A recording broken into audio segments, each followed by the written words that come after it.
Muito bem, muito bem. Estamos aqui em mais um episódio do podcast Pode Falar DF com Eduardo Lima. E hoje nós estamos recebendo aqui uma figura sensacional e ilustre que trabalha muito em prol da segurança pública do Distrito Federal. O nosso secretário de Segurança, Sandro Avelar.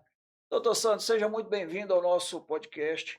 Prazer imenso, Eduardo, poder conversar com você. E assim, muito obrigado pela oportunidade da gente poder levar esse bate-papo, porque a segurança pública é uma coisa que chama a atenção de todo mundo e é muito importante nas nossas vidas, né? Porque estou muito feliz, Eduardo, estar aqui com você. E realmente, segurança pública é a base de tudo, né? Você não tem, sem segurança pública, você não tem comércio funcionando, você não tem ali a saúde fica prejudicada, a educação. Então, se você vai sair de casa e não se sente seguro, já começa um dia bastante prejudicado. Então, eu tenho total convicção da importância da segurança pública na vida das pessoas. E a gente tem procurado realmente fazer o melhor que a gente pode fazer. E Eduardo, sempre entendendo que é igual fala a Constituição Federal no seu artigo 144. Segurança pública é dever do Estado. E obrigação de todos. E responsabilidade de todos. É isso, né? Obrigação de todos. Secretário, fala para aquela câmera ali quais são as suas redes sociais para o nosso pessoal passar a seguir você. Nós temos lá a Sandro Avelar, né, que é o nosso Instagram, e também tem a rede social da própria Secretaria de Segurança Pública, né, ssp.df, e é por onde a gente procura estar se comunicando com as pessoas interessadas no que vem sendo feito pela Secretaria de Segurança Pública. Bacana, bacana. Vou aproveitar, pedir para seguir Pode Falar DF nas redes sociais, no YouTube Pode Falar DF, no Instagram Pode Falar DF e no TikTok igualmente Pode Falar DF. Muito obrigado, secretário. Vamos lá, vamos bater um papo descontraído, tranquilo sobre segurança pública. Mas primeiro, quem é Sandro Avelar? Eu sou nascido em Goiânia, mas criado em Brasília. Minha mãe veio para Brasília, eu tinha poucos meses. Né? Meu pai era funcionário público e eu fui criado assim, né? Como filho de funcionário público, uma dona de casa que investiu muito nos meus estudos. Né? Cresci com a minha irmã aqui em Brasília. Puxadinha de orelha porque não tirava nota boa. Puxada de orelha, minha mãe tinha uma borracha verde desse tamanho assim, quando eu errava, ela ia lá e fazia tudo de novo. Pagava para arriscar tudo. Pagava para fazer de novo. Então, fui criado dessa forma. Vi Brasília surgir no sentido de que eu morava ali na Asa Sul, era ainda tudo barro, não tinha estacionamento. Né? Você tinha prédios em algumas quadras, não em todas, né? Mas era a cidade ainda muito realmente incipiente, começando ali a cidade a ser criada. Brasília tinha uma coisa interessante, quando chegava nesse período, né, de festas de Natal, festa de final do ano, por exemplo, Brasília parecia uma cidade abandonada de faroeste. Todo mundo ia para o Rio? Todo mundo ia para o Rio, para Goiás, para Minas Gerais, para São Paulo, que era uma cidade de origem, né, para o Nordeste. E Brasília ficava absolutamente vazia, abandonada. Você podia sair nu na rua, você não encontrava ninguém. Era uma coisa terrível. E aos poucos, essa realidade foi mudando. Hoje, a gente sente que as pessoas já têm uma geração daqui. E nós temos pessoas que amam Brasília, que têm verdadeira adoração por Brasília, né? Porque realmente se tornaram filhos dessa terra. Eu me coloco nessa posição, porque apesar de eu ter assim, essa carinha de menino, eu já tenho uns dias para frente aí. Né, Paulo? Certeza absoluta disso, Eduardo. Você tem amor pela cidade, você tem amor pelo Distrito Federal, e é meu caso também. A gente passa a ter amor pela cidade e a gente não gosta que os outros falem mal. Não, de jeito né? A gente quer, muito pelo contrário, a gente quer enaltecer a cidade, para mostrar o quanto que Brasília realmente é especial. E cada um, dentro das suas possibilidades, faz aquilo que pode para tornar Brasília ainda mais especial. Na área de segurança pública, a gente se orgulha hoje de ter uma cidade que ainda está na nossa frente. Que é Florianópolis. Que é Florianópolis, exatamente. Mas não vai ficar muito tempo, não. Eu fiz o dever de casa, viu? Estou vendo. Eu vim conversar com você. Estou vendo que fez. Mas Florianópolis que se cuide. Porque Brasília está no encalço e Brasília tem uma realidade diferente. Aqui nós somos mais de 3 milhões de habitantes e considerando ainda o pessoal do entorno, que passa o dia por aqui, ainda fica uma população bem maior do que essa. Nós temos aqui no Distrito Federal a maior densidade demográfica do Brasil. Ou seja, dentro desse quadradinho que a gente ama, né, mais de 3 milhões de pessoas, é a maior densidade demográfica, o que naturalmente um problema para a segurança pública. Claro. Mas ainda assim, a gente só perde para Florianópolis, que é uma cidade bem menor, que tem 400 mil habitantes. É. Né? Mas Comparado com o DF, é uma vila. comparado com o DF, é uma vila. E gostamos muito da região sul, gostamos muito de Florianópolis, temos o maior respeito por Santa Catarina, mas eles que se cuidem, porque nós estamos trabalhando fortemente para a gente poder ultrapassar e nós sermos realmente, né, a capital mais segura do Brasil. Que coisa boa. Eu acredito nisso. Eu tenho visto aí o trabalho da polícia. A Polícia Militar do DF é uma polícia preparadíssima. Muito. Não é porque eu tenho amigos, né? Não é porque Paulo André está aqui, que é coronel da polícia. Nada disso não, viu? É porque realmente é uma força muito preparada. Muito preparada. Que nos dá muito orgulho. Tanto a Polícia Militar, quanto o Bombeiro, quanto a Polícia Civil. O preparo é excepcional. Eu gosto de falar, Eduardo, que você está elogiando a Polícia Militar, deixa eu te dar mais um argumento. A Polícia Militar ficou muito exposta quando houve aquele 8 de janeiro. Mas foi a mesma Polícia Militar que foi tão exposta, né, que foi a corporação que entrou em todos os prédios públicos naquele 8 de janeiro. Para evacuar todo mundo. Prédios públicos que tinham as suas respectivas seguranças, inclusive dentro do Palácio do Planalto, que o próprio Exército, né, tinha lá um batalhão, né, da Guarda Presidencial que né, em tese, tinha a responsabilidade, né, de evitar aquela invasão. Né, mas coube à Polícia Militar fazer esse trabalho de evacuação, de retirada dos invasores de dentro de todos esses prédios públicos. Então ficou, às vezes, a imagem da Polícia Militar que não conseguiu conter a invasão, mas a gente tem que lembrar da imagem da Polícia Militar que salvou, né, cada um daqueles prédios, retirando de lá os invasores, né, sem dar um tiro. E se alguém naquele dia trágico correu o risco de morrer, foram os próprios policiais militares. Com certeza, com certeza. Não vou nem falar de 8 de janeiro, não, porque eu fico irritado. Eu fico revoltado com aquele negócio. Mas tá bom, vamos mudar de assunto. Vamos mudar de assunto. Mas, assim, secretário, o que vem de investimento aí para a segurança pública nesse próximo ano? A gente tem algumas missões. O governador Ibanez tem insistido muito que a gente invista na ideia da cidade inteligente, né, da cidade que usa tecnologia para combater o crime. E na linha do Ibanez vem também a Celina nessa mesma linha de que nós possamos fazer aquisição de câmeras, né, de totens, de equipamentos que permitem a gente fazer o reconhecimento facial, reconhecimento de veículos envolvidos em alguma situação de crime ou até irregularidades administrativas, e a gente está fazendo esse investimento. Sem querer cortar, eu estive em São Paulo recente, conheci lá o Smart Sampa, viu? Um negócio excepcional. É muito bacana. Excepcional, de uma, como eu posso dizer, de uma inteligência e de uma eficiência absurda. A gente quer fazer o mesmo aqui no DF. Essa é a nossa ideia. Né? Queremos fazer do DF também um modelo nesse aspecto. Então, hoje nós já temos uma quantidade de câmeras que é uma quantidade respeitável, são mais de 1.400 câmeras espalhadas pelo DF, em todas as regiões administrativas. Né? Em algumas a gente está fortalecendo esse sistema. E o nosso sonho é ter uma cidade como Londres. Né? É impossível em Londres, em algum momento, né, alguém que cometeu um crime, ele não ser detectado por alguma câmera. Não ser identificado. Ou durante o cometimento do crime, ou ele vai ter sido filmado antes, ou ele vai ser filmado depois. Mas é impossível você conseguir cometer um crime sem ser identificado pelas imagens que vão ser geradas em algum momento.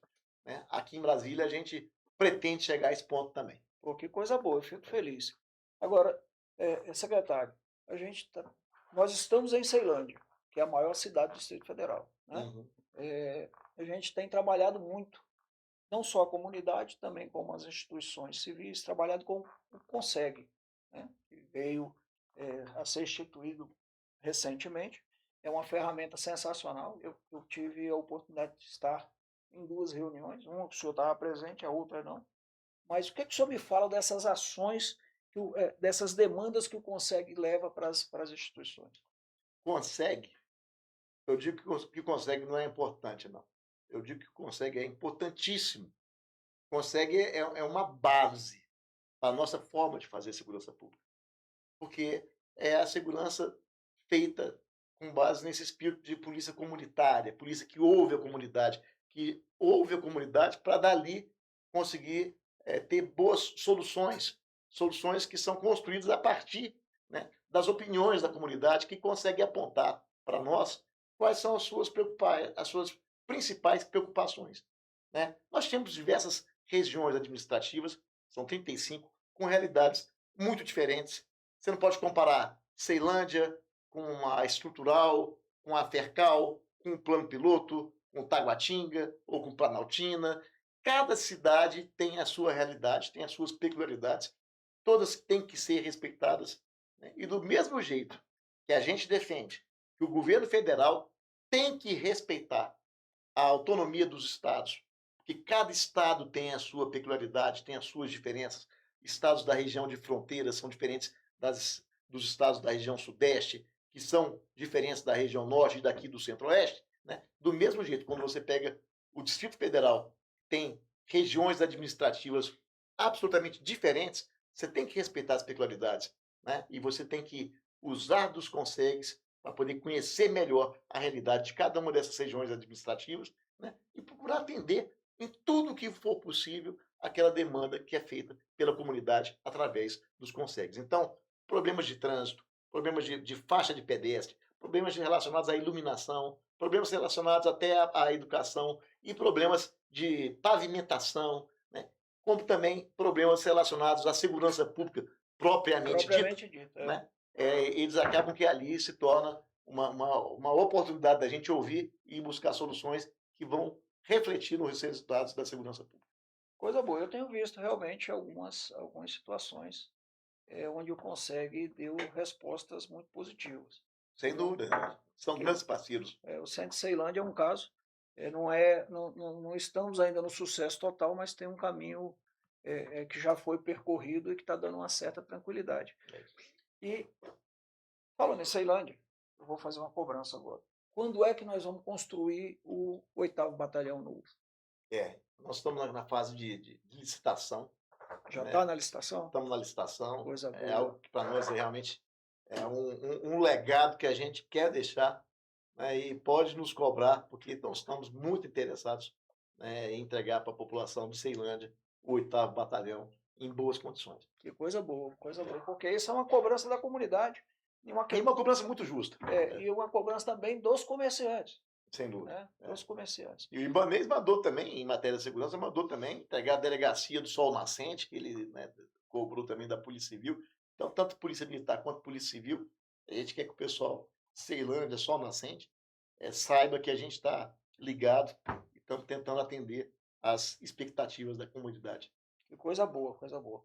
Secretário, em relação à tropa da Polícia Militar, que é a tropa ostensiva, né? Uhum. É quem vai para a rua efetivamente combater o crime, dar o primeiro combate ali.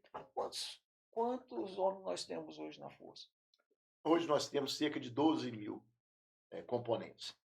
E é preciso lembrar, para você ter uma ideia. Eu fui secretário de Segurança Pública de 2011 a 2014, foi a primeira vez que eu fui secretário. Naquela época nós tínhamos 16 mil policiais militares. Quando eu voltei agora, eram menos de 10 mil.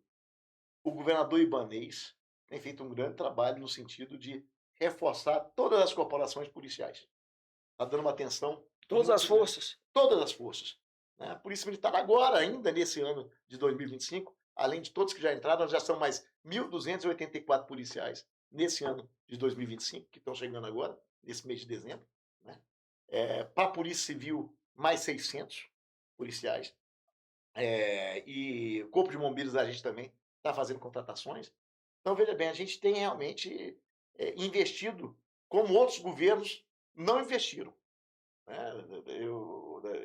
Para ter essa ideia, conforme eu falei, em 2014, quando nós saímos, eu tive a oportunidade de ser secretário, deixei a secretaria com 16 mil policiais militares.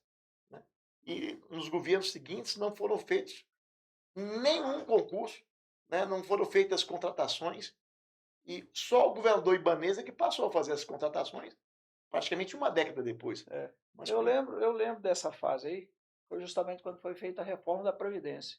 Isso. todo mundo ficou com medo de ser prejudicado Exatamente. e pediu para sair. Muitos foram embora, é verdade. É Pediu para verdade. sair. Eu lembro dessa situação. É verdade. E a questão é o seguinte: entre concurso, treinamento, quanto tempo leva para esses policiais estarem efetivamente na rua, secretário? No caso da Polícia Militar, em 6 meses eles estão trabalhando já como policiais, mas antes disso já estão nas ruas ainda já em condições de treinamento, né? Mas já ajudando, né? Já ajudando, como por exemplo, nós já tivemos ocasiões aí de, inclusive em situações com grandes públicos, nós conseguimos aplicar esse efetivo que ainda estava sendo treinado, mas que já eles ali, acompanhados de policiais experientes, conseguem já fazer um bom trabalho trazendo segurança para a população. Isso aí que o senhor está falando, eu tive a oportunidade de ver no centro da cidade. O 8º Batalhão colocou o pessoal que estava ainda em formação fazendo esse trabalho de ronda aqui. E isso é E importante, que eles já ganham tarimba, né? Ganham experiência com a experiência dos mais antigos. vai pegando os macetes ali, Exatamente, vendo quem é quem. exatamente. Muito bom, muito bom. Em relação à segurança pública, o que é gasto em termos de valores com segurança pública no DF, mensalmente ou anualmente?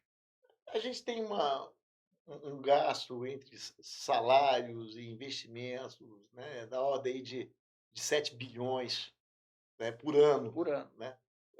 É um dinheiro muito bem empregado, né, e é um dinheiro que a gente sabe que precisa, né, em matérias de investimento, a gente, inclusive, contar com mais apoio do governo federal, por exemplo, que não consegue ajudar os estados como poderia e deveria.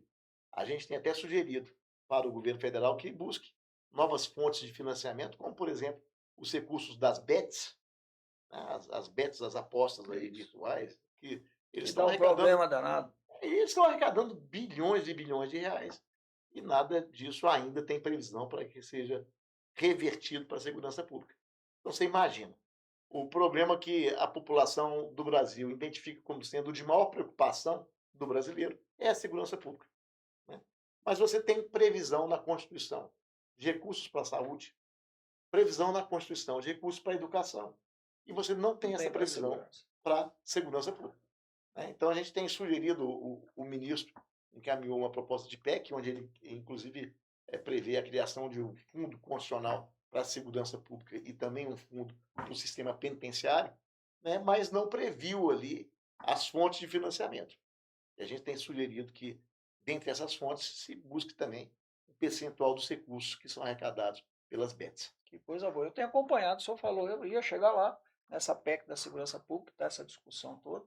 Os governadores não aceitaram aí do governo federal, acharam que tinha algumas mudanças e tal. O senhor tem acompanhado isso? O senhor tem Tem acompanhado de sugerido? perto. Agora, essa versão que foi apresentada pelos governadores foi apresentada a partir da proposta que nós, secretários de Segurança Pública de todo o Brasil, fizemos, né, e essa proposta foi aprovada pelo Fórum de Governadores. Porque o que aconteceu na prática? O Ministério da Justiça trabalhou uma versão da proposta de emenda constitucional, da PEC, mas trabalhou a 7 chaves. Ninguém tomou conhecimento. O próprio Ministério da Justiça fala que queria compartilhar essas informações, mas a Casa Civil da Presidência da República foi contra essa exposição, né, daquilo que estava sendo, então, naquela época, proposto. E, então, o nosso o nosso CONSESP, que é o Conselho Nacional de Secretários de Segurança Pública, né, cujo presidente sou eu mesmo, na condição de secretário daqui do Distrito Federal, nós reunimos todos os secretários de Segurança Pública e aprovamos uma proposta. Agora, veja como é interessante isso. Aprovamos uma proposta que foi unânime, ou seja, todos os secretários de Segurança Pública do Brasil, independentemente de serem de governos de esquerda, de direita ou de centro, nós aprovamos uma proposta que foi apresentada como uma alternativa àquela proposta que havia sido feita pelo Ministério da Justiça. Os governadores viram a nossa proposta, passaram a chamar a nossa proposta de PEC dos secretários, né, e apresentaram então essa proposta que serviu de modelo e serviu de inspiração para que o Ministério da Justiça reformulasse a primeira versão da PEC e apresentasse uma segunda versão, onde prevê o respeito à autonomia dos estados e prevê que, inclusive, expressamente, né, fez consignar que as polícias continuam sendo subordinadas aos governadores que têm, então, autonomia para gerir as suas próprias forças policiais. Que eu vi nessa PEC aí, e assim, foi conversando com muita gente, com a população, aí a impressão que todos tinham era um abrandamento das penas, do tratamento para a criminalidade. Esse é o sentimento muito, muito, muito extenso de muitas pessoas.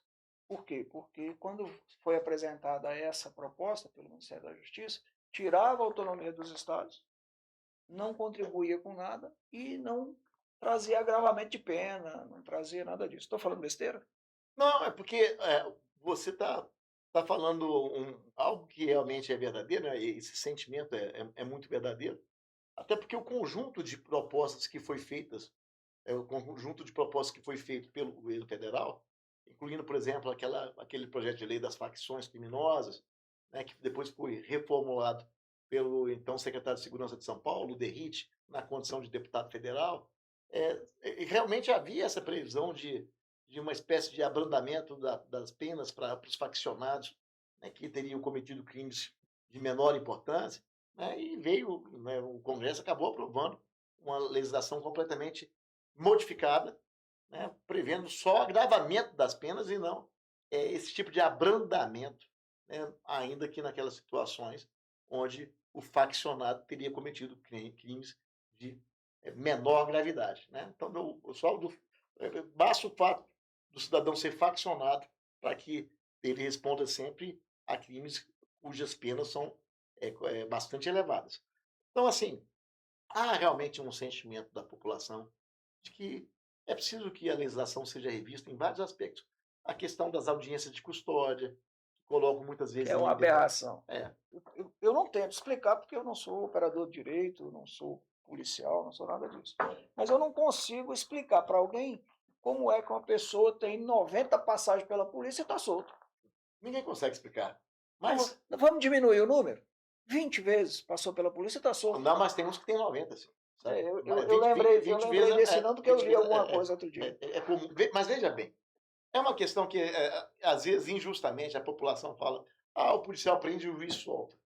Mas o juiz solta porque a legislação manda soltar. A legislação, muitas vezes, ela praticamente obriga o juiz a ter esse tipo de posição. Mas, muitas vezes, ela não obriga, mas dá ao juiz essa possibilidade de interpretar de uma maneira excessivamente branda, né, onde a gente vê, às vezes, absurdos do cara que está traficando, às vezes, uma grande quantidade de drogas, né, e acaba se valendo dessa legislação e da interpretação do judiciário, né, para poder beneficiá-lo com algum tipo de pena que não é a pena de prisão, bota ali o cara para poder cumprir uma prisão domiciliar ou usar a tornozeleira, e o cara continua, muitas vezes, cometendo crimes, né, quando eles não têm ainda situações onde todo o trabalho que foi feito pela polícia ele é descaracterizado, ele é anulado por alguma eventual falha, né, segundo a interpretação, né, daquela legislação que permite, assim,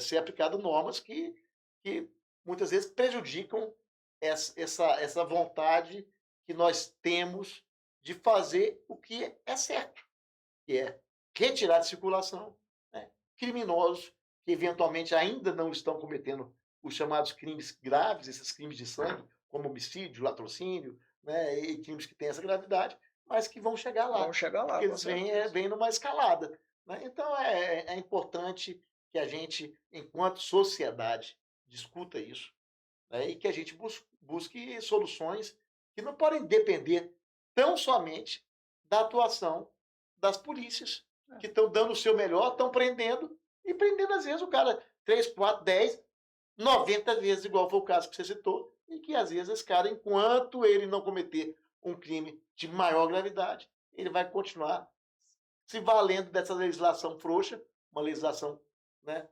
branda, fraca, que permite que ele continue em liberdade. Não, é verdade, é verdade. E o sentimento popular, houve um caso bem recente, foi apreendido 400 quilos de cocaína com um cidadão e o cidadão não ficou preso. Absurdo total. Só aí a pessoa, o interlocutor que eu estava conversando, falou assim: só falta o juiz mandar devolver a cocaína para ele continuar a viagem. Não, a gente tem vivido situações realmente Só que faltava isso. são insustentáveis. Você tenta ainda ver dentro de algum tecnicismo, mas tem situações que são insustentáveis. Como é que você vai defender? Como é que você vai explicar uma situação, uma aberração como essa? Como é que você explica isso? Não tem como explicar. Aí também não tem como falar que é a legislação, enfim, sabe? O fato é que a gente, enquanto sociedade, a gente tem que se juntar, a gente tem que se unir para entender que enquanto a gente estiver achando que os problemas de segurança são tão somente de responsabilidade das polícias, essas pessoas ficam confortáveis. É verdade. É Enquanto você verdade. só estava apontando, veja bem, é porque a polícia não está aqui. Pô, vamos pegar um exemplo. Crimes domésticos. Né? Violência cometida contra mulheres dentro de residências. Né? Que podem ser xingamentos, como podem ser lesões corporais, como podem ser agressões leves ou mais agressões que sejam mais graves, e como pode culminar, inclusive, com os feminicídios. Né? Você viu uma demanda muito grande de respostas por parte da segurança pública. Mas a gente consegue mostrar que a gente tem várias ferramentas que permitem, né, desde que a gente seja informado, desde que a mulher esteja em um dos nossos programas de proteção, permitem a gente atuar rapidamente para poder salvar a vida daquela mulher. Essas ferramentas, inclusive, já estão sendo entregues nas delegacias de polícia, como, por exemplo, o dispositivo que a gente chama de Viva Flor, que pode ser instalado como um aplicativo no celular daquela mulher que é vítima de violência, como também a gente entrega o próprio dispositivo nos casos em que a mulher não tem celular. Então, a gente tem enfrentado essa situação e com hombridade, com honestidade, com força, e respondendo de maneira que a gente não tem nenhum caso de alguém que tenha cometido um feminicídio no Distrito Federal que não esteja preso ou morto. Todos aqueles que cometeram feminicídios aqui no Distrito Federal ou estão presos ou foram mortos. Não existe exceção para essa regra. Que coisa boa. Pois bem, né? Pois bem, é triste, Eduardo, você começar a fazer uma investigação de um feminicídio e descobrir que o vizinho sabia que aquela mulher vinha sendo espancada. Essa parte é de doer. Viu? O porteiro sabia, as amigas sabiam, a família sabia. Né? Ninguém denunciou. E o Estado não sabia porque ninguém denunciou. E nós temos um número 197. Através do número 197, você pode denunciar e você não precisa sequer se identificar. Né? Você tem o número 190, o famoso 190 da Polícia Militar. Telefone 190, você liga, nós temos a nossa central lá na Secretaria de Segurança, uma viatura da Polícia Militar vai se deslocar para aquele local. Né? Então é quando o crime está acontecendo. Mas se você tem a informação de que uma mulher vem sendo vítima, né, de violência, né, se ela foi vítima ou se ela vem sendo vítima e você não quer se identificar, você diz que é 190 e nós vamos começar, né, a partir daquelas informações que você vai prestar, sem ter que se identificar, nós vamos começar a fazer uma investigação e vamos salvar a vida dessa mulher. Então é importante que a sociedade se veja compromissada com essas questões, né, que não dependem tão somente das forças policiais, mas dependem de um novo entendimento, de um novo pacto, onde ao invés de falar aquela frase besta, que antigamente se falava muito, em briga de marido e mulher, não se mete a colher, verdade. A gente tem que ser mais parecido com o inglês. O inglês não pode ver algo irregular, algo que ele suspeite que aquilo ali seja um crime, que aquilo ali seja algo que mereça uma investigação, que ele vai lá e denuncia. Né? Isso é cultura, né? Isso é cultura. Né? Então é preciso que a gente tenha essa evolução. A gente tem que se envolver enquanto sociedade e não depender que só as forças de segurança, né, deem soluções. Tem resposta, né? Exatamente. Aí tem um aspecto aí que a gente fala muito. Não existe condição nenhuma de botar um policial em cada porta de comércio, em cada porta de casa, em cada rua. Não existe essa condição. Exatamente. Em cada porta de escola, em cada posto de saúde.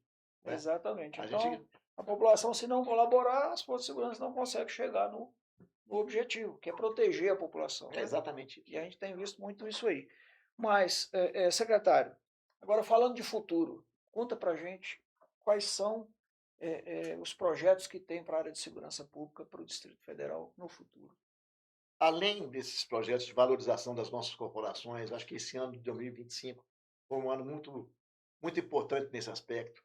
O governador Ibanez fez algo que a gente via brigando já há muitos anos por isso, né? Ou seja, usando a Polícia Federal como parâmetro, nós mandamos uma proposta de reajuste, né, para a Polícia Civil, para a Polícia Militar e para o Corpo de Bombeiros, né? Esse reajuste começa a ser pago agora nesse mês de dezembro, né? E no mês de janeiro do ano que vem a gente já paga a segunda parcela. Então é um reajuste muito justo, que busca valorizar as nossas corporações, fazer com que os policiais tenham a tranquilidade, né, de que estão no caminho certo, que estão nas profissões corretas, que a gente vinha, inclusive, perdendo muitos policiais para outras carreiras, né, porque o salário realmente está muito aquém do que eles mereciam. Então a gente fica feliz com isso. Né? Mas estamos investindo também muito em tecnologia, né? Adquirindo equipamentos de inteligência para poder fazer investigações, adquirindo mais câmeras, né? Adquirindo equipamentos que nos permitem reconhecer carros envolvidos em algum tipo de crime, não só pela placa, mas também pelas características daqueles carros, né? Reconhecimento facial de pessoas que já têm cometido algum crime ou por alguma razão estão sendo procuradas pela polícia, né? Aquisição de totens, onde, através da visibilidade desse totem, são totens grandes, de 4 metros de altura, onde a gente possa transmitir à população a chamada sensação de segurança. Então, assim, são várias medidas que a gente está adotando para fazer com que realmente a nossa comunidade tenha a certeza de que está sendo protegida. Porque, Eduardo, uma coisa são os números da criminalidade, os números da segurança. Deixa eu atrapalhar o senhor um pouquinho. Os números são de extrema importância. Agora, é importante esclarecer a qualidade dos números. Por Isso. quê? Tive uma conversa com o coronel Renato outro dia e com o delegado da Polícia Civil, e eu fui surpreendido pela qualidade dos números. Por quê? Crime é um pouquinho assim, e desordem social é um montão assim. Uhum. Né? Então, assim, eu fiquei espantado com os números, a gente até passou na tela aqui, na hora da transmissão. Só em Ceilândia caiu, acho que 64%. Exatamente.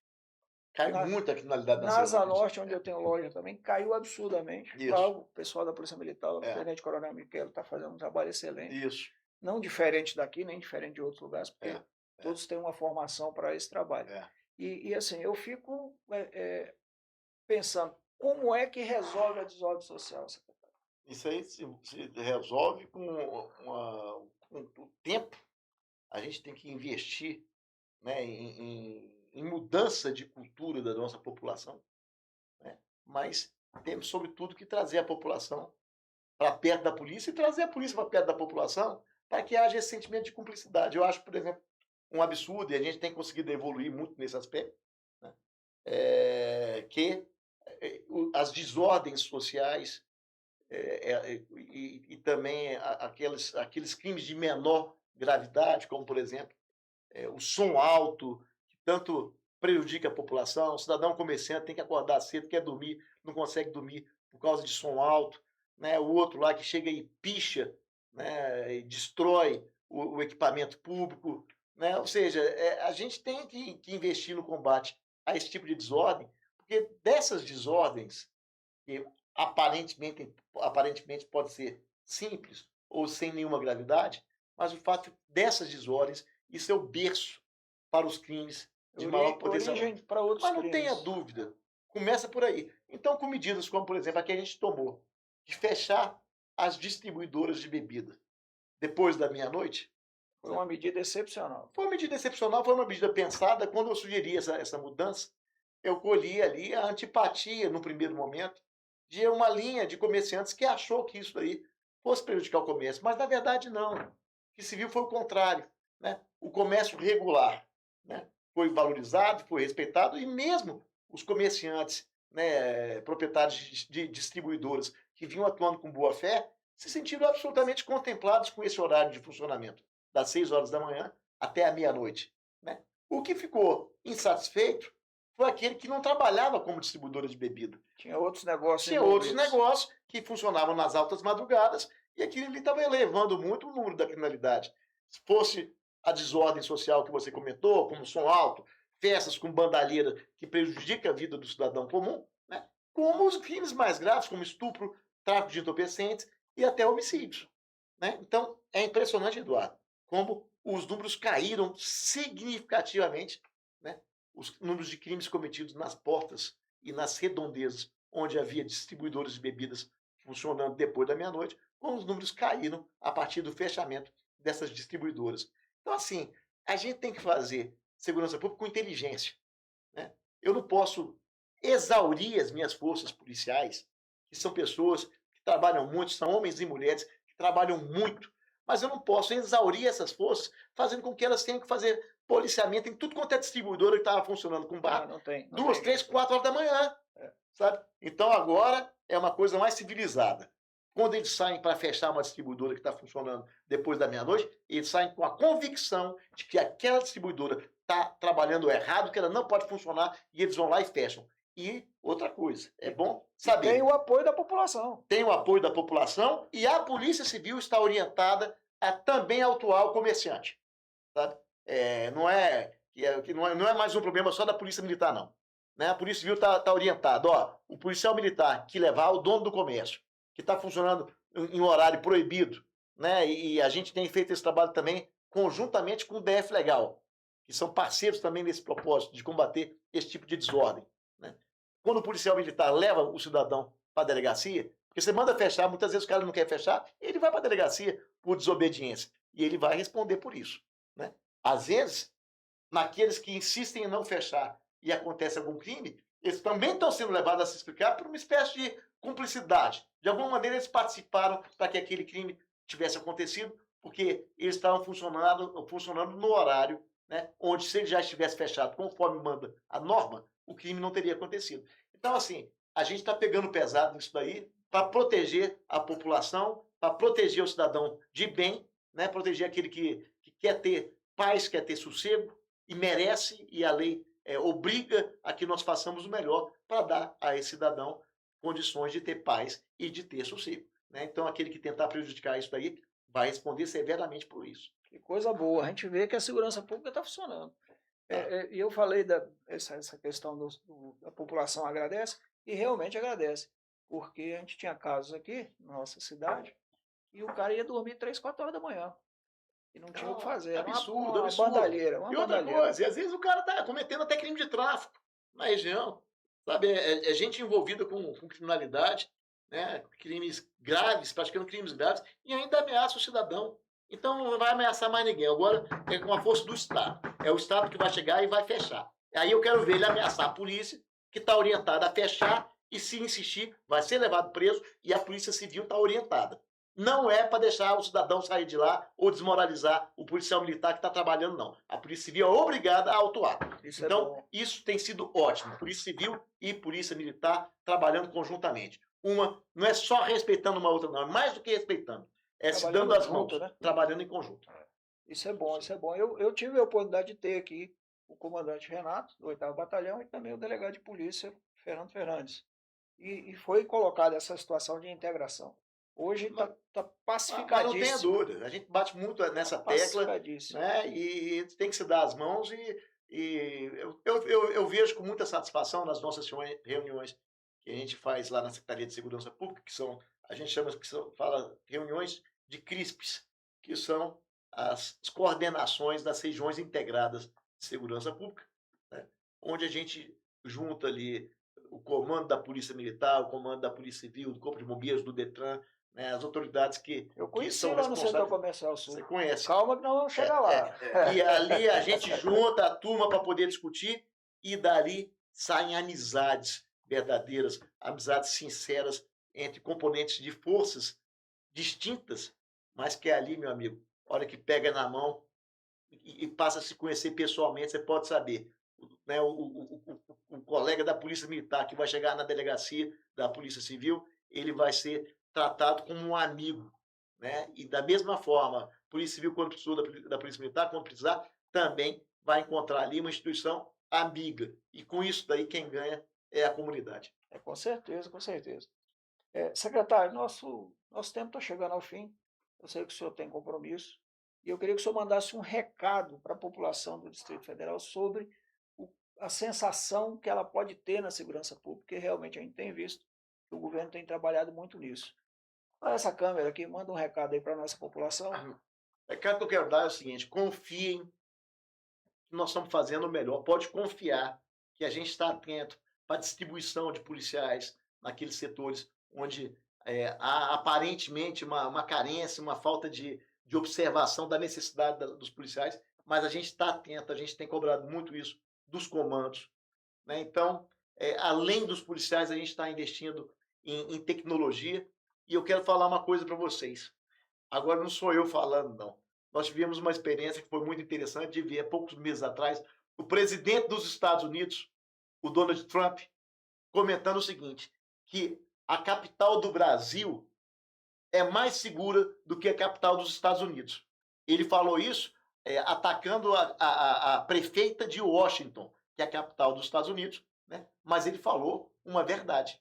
Então, a gente tem que se orgulhar disso, porque isso é uma verdade, né? Nós tivemos no Brasil aqui na capital, né, em Brasília, nós tivemos 6,8 homicídios para cada 100 mil habitantes. Lá nos Estados Unidos, esse número é de 21 homicídios para cada 100 mil habitantes. Então, a gente percebe essa diferença. Então, eu poderia, na condição de secretário de Segurança Pública, estar aqui orgulhoso das corporações que fazem a nossa segurança pública e dos resultados que vêm sendo apresentados. Mas eu sou o secretário. Então, ao invés de falar a minha palavra, eu deixo a palavra do presidente americano.